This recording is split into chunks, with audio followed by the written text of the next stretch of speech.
When they swallowed my $150,000 trust fund, they were laughing, thinking I was a helpless girl who would end up sleeping on the streets.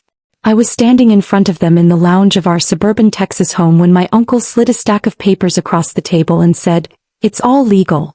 You're not getting anything." My aunt shrugged. "You're still young. We know better how to manage money." I was 18 years old. That money had been left for me by my father. I asked only one question. "Where is my account?" My uncle laughed. "The account's gone. The investment failed." If you've ever been underestimated, betrayed, or forced to start from nothing, stay with me. Subscribe and see how this story turns pain into power. I looked straight into his eyes. He was lying. I understood exactly what was happening. That same day they changed the lock on my bedroom door. They said I needed to learn how to stand on my own 2 feet. I packed one suitcase. My old Honda was parked outside. I didn't argue with them. That's what they wanted, for me to cry, to scream, to beg them for help. I only said one thing. "I'll be back." That night I slept in the Walmart parking lot. The next morning I applied for a job at the cafe inside Target. They hired me part-time. I kept my clothes in my car. I showered at a gym in the mornings, worked during the day, and took classes at community college at night. I didn't tell anyone my trust fund had been stolen. I just kept working. They removed me from the family group text. On Facebook my aunt posted, "We've given our niece the opportunity to become independent." People praised her in the comments. I didn't respond. I just took screenshots and saved them. A few months later I requested statements from the bank. The account had been closed, but the money had been transferred to a family holding company. That company was in my uncle's name. I had proof. That was the day I decided I wouldn't rush. I would strike clean and direct. I completed a degree in business and finance. I made the honor roll every semester. I refused to take out student loans. I worked 3 jobs. I started a small online service business doing bookkeeping for clients. I learned tax filing inside and out. I began to love numbers. Numbers don't lie. Meanwhile, my uncle expanded his real estate business. At HOA meetings he called himself a leader. He drove a brand new SUV. My aunt stood in the Costco parking lot telling her friends how they had taught me a lesson. I listened. I took notes. Slowly I registered my own company. I grew my client list. I leased a small office. Every year I set aside a portion of my income. I consulted an attorney. He told me, "You have a case. But you'll need time and money."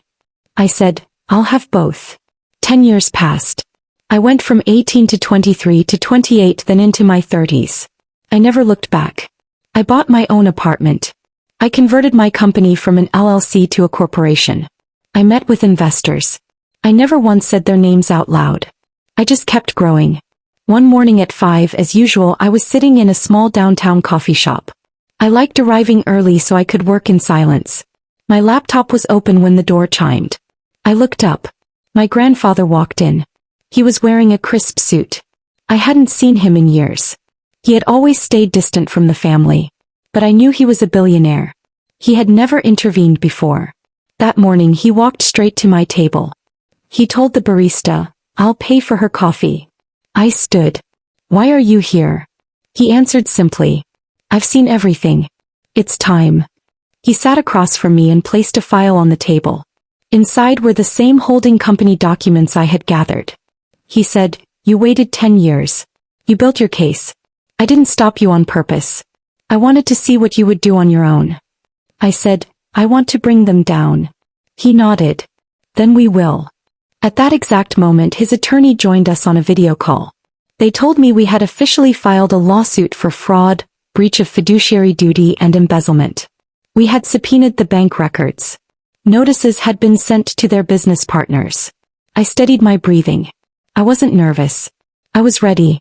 That same afternoon U.S. Marshals showed up at my uncle's office. His accounts were frozen. His partners called an emergency meeting. They asked questions. Where did this money come from? Who authorized this transfer? He had no answers. By evening his company's credit line was suspended. Real estate deals stalled. The news spread on social media. A local news station reported that a family member had filed a fraud lawsuit. My name wasn't mentioned. His was. That night I had dinner with my grandfather. He said, "This is just the beginning. You're listed as co-plaintiff. I'm with you." I looked into his eyes. "I won't show mercy." He replied, "You shouldn't." The first court hearing was the following week. My uncle looked at me. The laughter was gone from his face. His attorney suggested a settlement. I refused. I wanted the full truth on record. I wanted it documented that they had stolen the trust fund of an 18-year-old girl. During the proceedings, the bank statements were entered into evidence. Transfer dates appeared. His signature appeared. The judge asked direct questions. He hesitated. I sat silently. I didn't make a scene. I just watched. Within months, the case strengthened. His company teetered on the edge of bankruptcy. His partners forced him out. At HOA meetings, neighbors started asking him uncomfortable questions. My aunt deleted her Facebook account. Their house sank under the weight of its mortgage. Eventually, they admitted in court that they had moved the money into their company. They claimed it was temporary. The judge imposed penalties. They were ordered to repay the principal, interest, and additional fines. A criminal investigation began as well. As I stepped outside the courthouse, a reporter asked, "How do you feel?" I said, "I'm just taking back what was mine." Within weeks, their empire collapsed. The company shut down. Assets were liquidated. Some friends disappeared. I didn't celebrate. I recovered my money and reinvested it into my company. I hired new employees. I even invested in the coffee shop where my grandfather had paid for my drink. One day my aunt sent me an email. She wrote, "We made a mistake." I didn't respond. The case was closed. The record was clear. I didn't need more words. Now every morning I sit in that same coffee shop.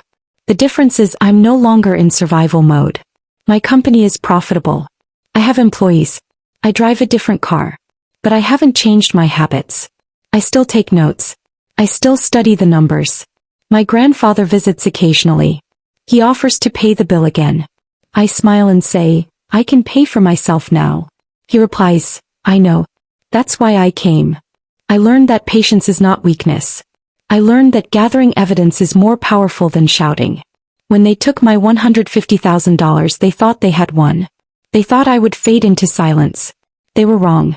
I didn't bring them down in a single day. I brought them down step by step. And when my grandfather walked in at 5 in the morning to pay for my coffee, in that very moment their empire was already falling. They thought I was a helpless girl who would sleep on the streets. I was that same girl. But I was never helpless. If this story moved you, inspired you, or reminded you of your own strength, please take a moment to like and subscribe. Your support helps these stories reach more people who need hope and courage. Thank you for being here, for reading to the end, and for believing in resilience.